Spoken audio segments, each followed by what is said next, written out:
Hello दोस्तों, YouTube channel पर आप लोगों का स्वागत है।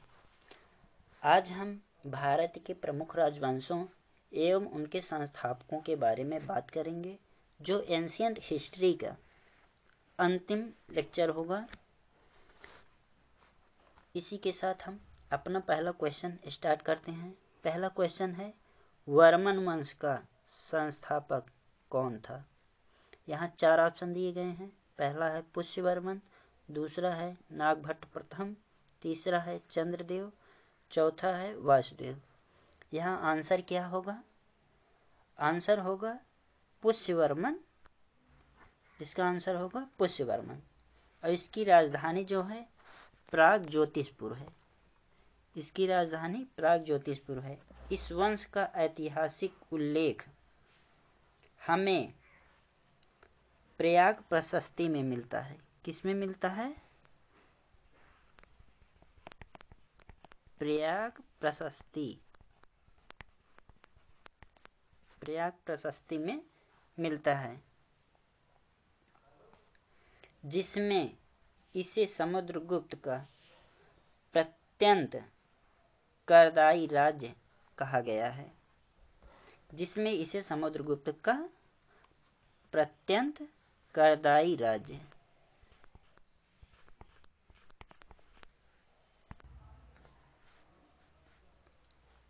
जिसमें इसे अत्यंत करदाई राज्य कहा गया है। ह्वेनसांग के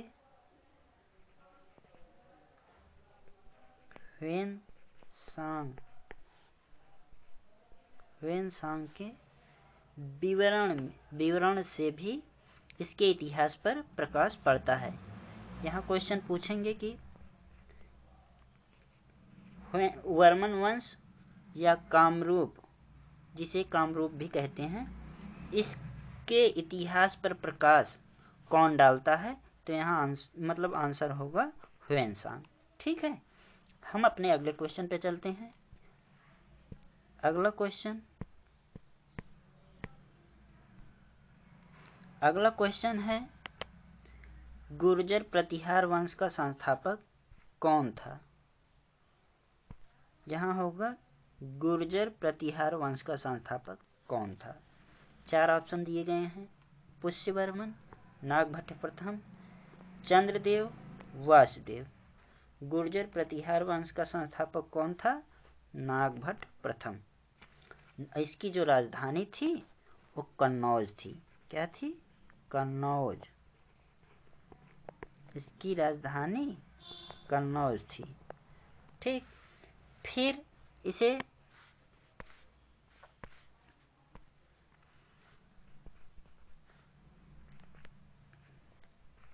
पालों के बाद उत्तरी भारत की दूसरी सबसे महत्वपूर्ण शक्ति गुर्जर प्रतिहार थी। ठीक, इसे कहा जाता है कि अग्निकुल के राजपूतों में सर्वाधिक प्रसिद्ध वंश, जो गुर्जरों की शाखा से संबंध होने के कारण इतिहास में इसे गुर्जर प्रतिहार कहा गया है। इसे गुर्जर प्रतिहार कहा गया है क्योंकि यह अग्निकुल के राजपूतों में सर्वाधिक प्रसिद्ध वंश की शाखा थी। ठीक, अब हम इसके बारे में और भी थोड़ी जानकारी लेते हैं। पुलकेशिन द्वितीय के ऐहोल अभिलेख में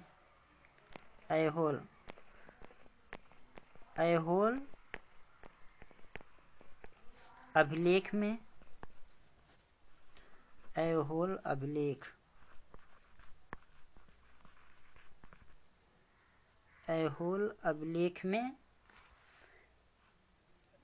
गुर्जर जाति का उल्लेख सर्वप्रथम मिलता है। गुर्जर प्रतिहार वंश का जो उल्लेख है हमें किस से मिलती है? पुलकेशिन द्वितीय के ऐहोल अभिलेख से गुर्जर जाति का उल्लेख मिलता है। गुर्जर जाति का उल्लेख मिलता है और इसमें बाणभट्ट के हर्षचरित में भी इसका उल्लेख मिलता है।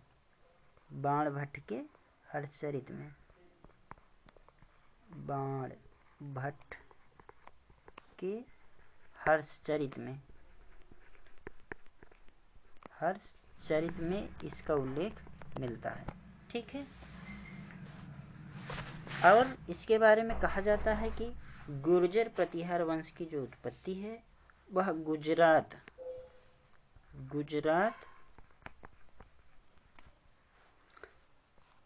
व दक्षिण पश्चिम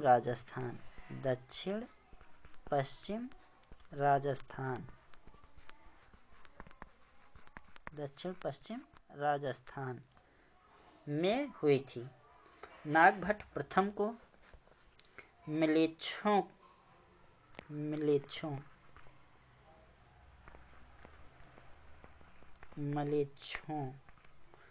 मलेच्छों का नाशक कहा गया है। मलेच्छ किसे कहते हैं? ये जो अरब निवासी थे उन्हीं को कहा जाता था। अरबों को मलेच्छ कहा गया है। ठीक। अब हम अपने अगले क्वेश्चन पे चलते हैं। अगला क्वेश्चन है, इसमें दिए गया है गढ़वाल वंश का संस्थापक कौन था? 4 ऑप्शन दिए गए हैं। पहला है पुष्यवर्मन, दूसरा है नागभट्ट प्रथम, तीसरा है चंद्रदेव, चौथा है वासुदेव। इसका आंसर क्या होगा? चंद्रदेव। और इसकी जो राजधानी थी वो कन्नौज थी। राजधानी क्या थी? कन्नौज। इसकी भी राजधानी कन्नौज ही थी। अब चंद्रदेव ने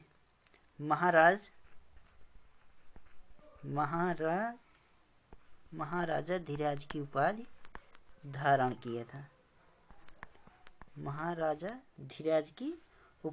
किया था। अब इसका जो निवास स्थान जो है वो विंध्याचल पर्वतीय वन प्रांत माना जाता है।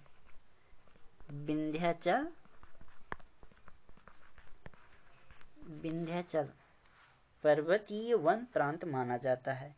गढ़वाल को गुहिलोत भी कहते हैं। गढ़वाल को गुहिलोत भी मतलब गुहिलोत नाम से भी इसे जाना जाता है। ठीक। इनका जो संबंध है वो ययाति राष्ट्रकूटों और कौशाम्बी के क्षत्रियों से जोड़ा जाता है। इनका जो संबंध है यह बताया जाता है कि ययाति राष्ट्रकूटों एवं कौशाम्बी के क्षत्रियों से इनका जुड़ाव था। हम अपने अगले क्वेश्चन पे चलते हैं। अगला क्वेश्चन है चौहान वंश का संस्थापक कौन था? 4 ऑप्शन दिए गए हैं। इसको चाहमान वंश भी कहते हैं। चाहमान वंश।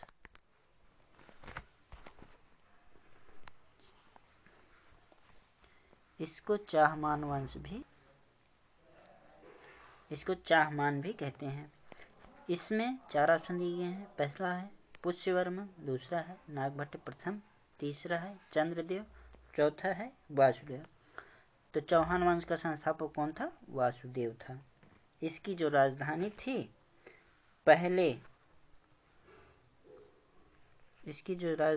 थी अजमेर के निकट शाकंभरी थी।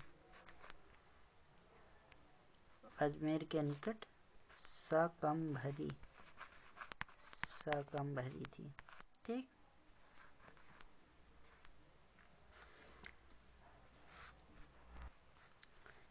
चौहान वंश दूसरा प्रमुख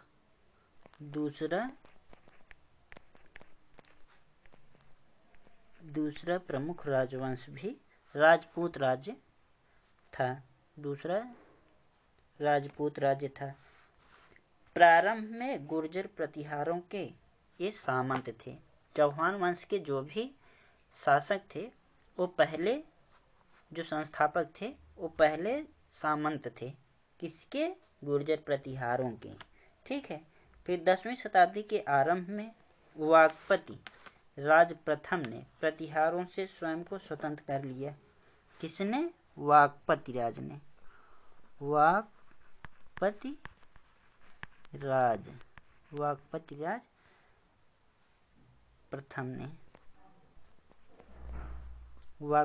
प्रथम ने अपने को स्वतंत्र कर लिया।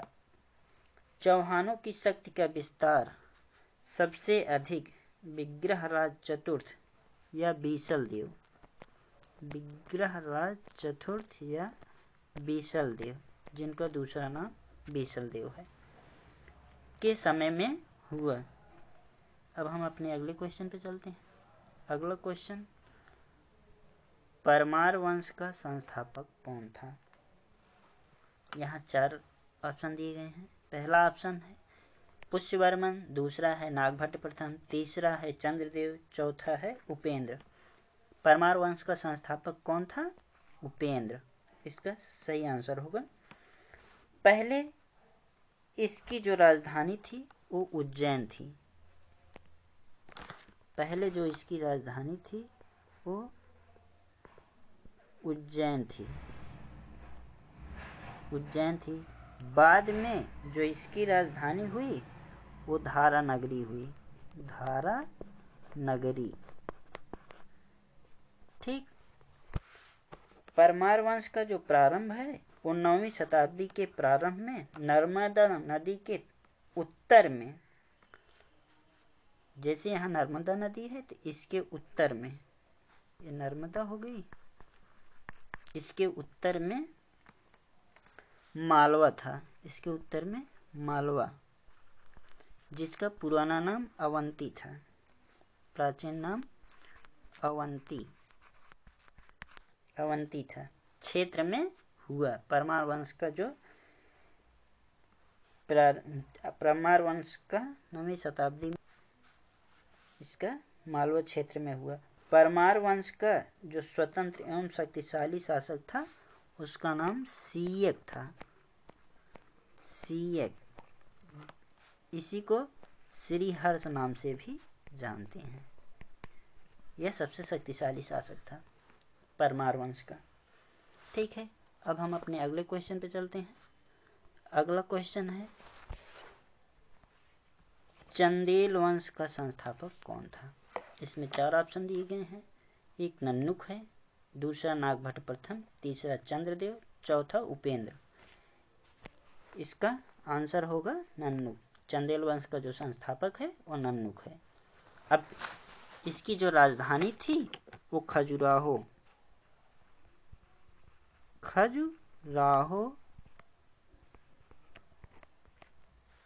या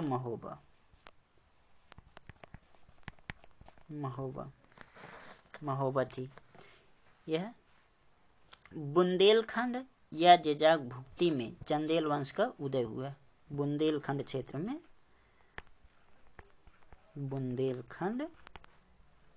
में इसका चंदेल वंश का जो उदय हुआ, और बुंदेलखंड या जिसी को दूसरे नाम से जानते थे जेजाग भुक्ति। भुक्ति मीन्स प्रांत भी होता है। नन्नुक के पौत्र जयशक्ति अथवा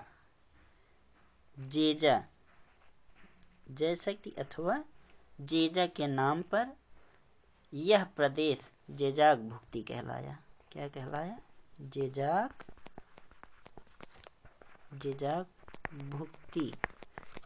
भुक्ति कहलाया। इसके प्रमुख जो शासक थे वो यशोवर्मन थे।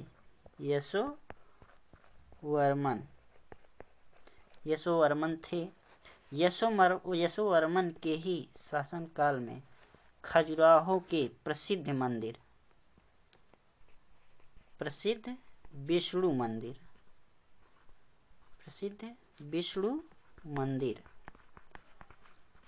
विष्णु मंदिर या इसी को चतुर्भुज मंदिर भी कहते हैं।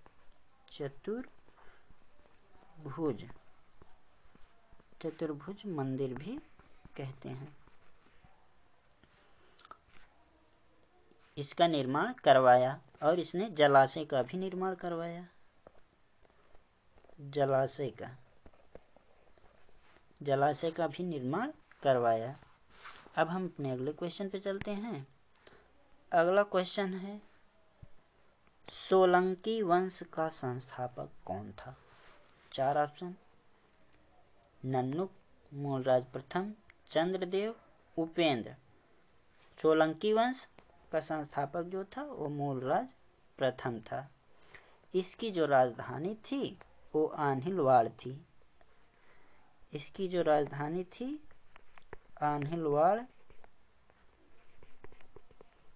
आन्हिलवाड़ थी, जो गुजरात में है। जो गुजरात में है। ठीक। वराह मिहिर की बृहद संहिता में इन्हें शूलिक जाति का माना गया है। सोलंकी वंश को शूलिक जाति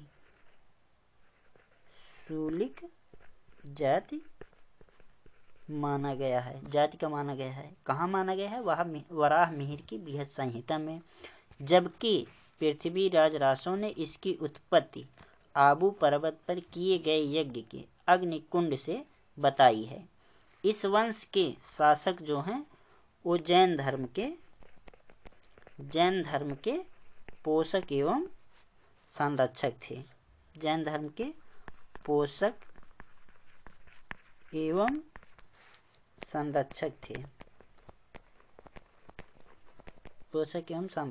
थे। अब हम अपने अगले क्वेश्चन पे चलते हैं।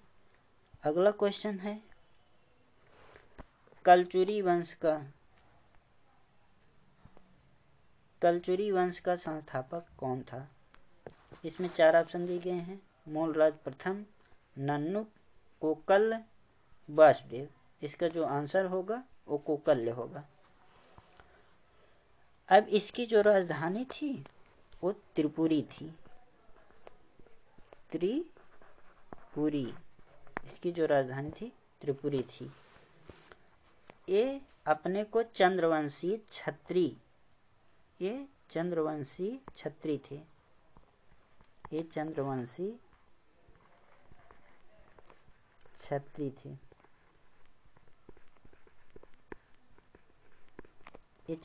छत्री थे।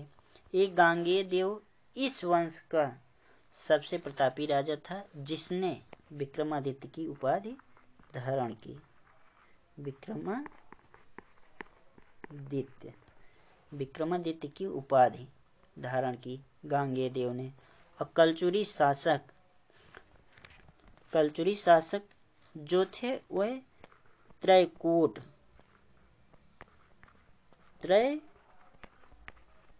संवत का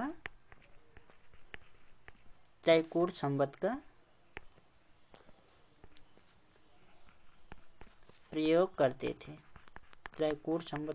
करते थे। जो 248 से